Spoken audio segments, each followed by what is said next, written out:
Testis कहाँ present होता है? एस्क्रोटम। कहाँ प्रेजेंट होगा? एस्क्रोटम में। एस्क्रोटम में दो लेयर होगा, एक क्या था? टेरिका वेजाइनलिस, दूसरा क्या था? टेरिका एलोजिनियम। फिर हमने बतलाया था कि टेरिका एलोजिनियम के अंदर हम जाएंगे तो क्या होगा? 250 छोटा छोटा कंपार्टमेंट्स होगा, जिसका नाम हमने क्या बतलाया? ठीक है। तो एक टेस्टिस में कितना कंपार्टमेंट? 250। तो दोनों में आप कितना हो जाएगा? 500 हो जाएगा।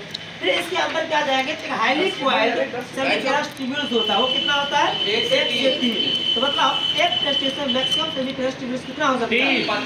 मैक्सिमम कितना हो सकता है? 750। क्योंकि एक टेस्टिकुलर लोबी से 250 कंपार्टमेंट्स और एक में कितना होता है? 3। मैक्सिमम 3 होता है, तो टोटल कितना हो जाएगा? 750। ठीक है। तो उसके बाद ये सेमीफेरस ट्यूब्यूल्स में दो सेल होता है, एक हो गया वेल जेर्म सेल, दूसरा क्या हो गया? Sertoli cell. Well germ cell जो है ना वो क्या करता है? स्पर्म का फॉर्मेशन करता है, और सर्टोली सेल जब किसी को फॉर्मेशन करेगा, न्यूट्रिशन प्रोवाइड करता है किसको? ये वेल जेर्म सेल। फिर ये वेल जेर्म सेल जो स्पर्म का जो फॉर्मेशन किया था वो स्पर्म कहाँ पे जाएगा? हेड टेस्टिस में जाएगा। फिर हेड टेस्टिस से कहाँ जाता है? भाषा एपिडेंसिया। भाषा एपिडेंसिया कहाँ जाएगा? एपिडेंसिस। मतलब ये भाषा एपिडेंसिया तक जो पार्ट था वो टेस्टिस के अंदर रहता है, और ये भाषा एपिडेंसिया का पार्ट बाहर जो पार्ट है वो टेस्टिस के बाहर रहता है। यहाँ से क्या भाषा एपिडेंसिया जो स्पर्म दिया किसको? एपिडिडाइमिस को, वो मैच्योर था या इमैच्योर था? इमैच्योर। वो कैसा था? इमैच्योर था।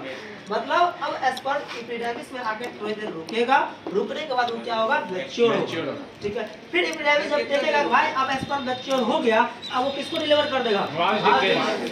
अब वास डिफरेंस में एक और एक्स्ट्रा डक्ट आता है, वो कहां से आता है? सेमिनल वेसिकल से आता है। कहां से आता है? सेमिनल वेसिकल से। और वो क्या सेक्रेशन करता है? Seminal plasma. तो भाषा डिफरेंस में, भाष डिफरेंस में एपिडाइमिस ने भेजा था क्या?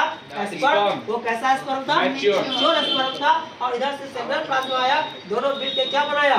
सीमेन। क्या बनाया? सीमेन। और ये सीमेन किससे पहुंचेगा? इजैकुलेटरी डक्ट में। तो क्वेश्चन आएगा इस इजैकुलेटरी डक्ट में सीमेन रहता है या स्पर्म रहता है? स्पर्म तो रहता ही रहता है, लेकिन स्पर्म के साथ साथ क्या प्रेजेंट रहता है? हाँ, सीमेन यानी कि सेमिनल प्लाज्मा भी प्रेजेंट रहता है। ठीक है। फिर ये इजैकुलेटरी डक्ट कहाँ अपेयर होगा? यूरेथ्रा में। यूरेथ्रा में यूरिनरी ब्लैडर से क्या होता है? यूरिन भी आते रहता है, इसीलिए यूरेथ्रा को बोला जाता है क्या? Common passage. किस चीज का? सीमेन का और यूरिन का। ये जो है ना यूरेथ्रा, उसमें फीमेल बॉडी में क्या होता है? केवल और केवल क्या होता है? यूरिन ही पास करवाता है। उसमें स्पर्म का प्रोडक्शन नहीं होता है, क्योंकि उसमें टेस्टिस तो नहीं होता है, इसीलिए क्या होता है? केवल और केवल उसमें क्या होगा? यूरिन पास करता है। क्या पास नहीं करेगा? स्पर्म पास नहीं करेगा।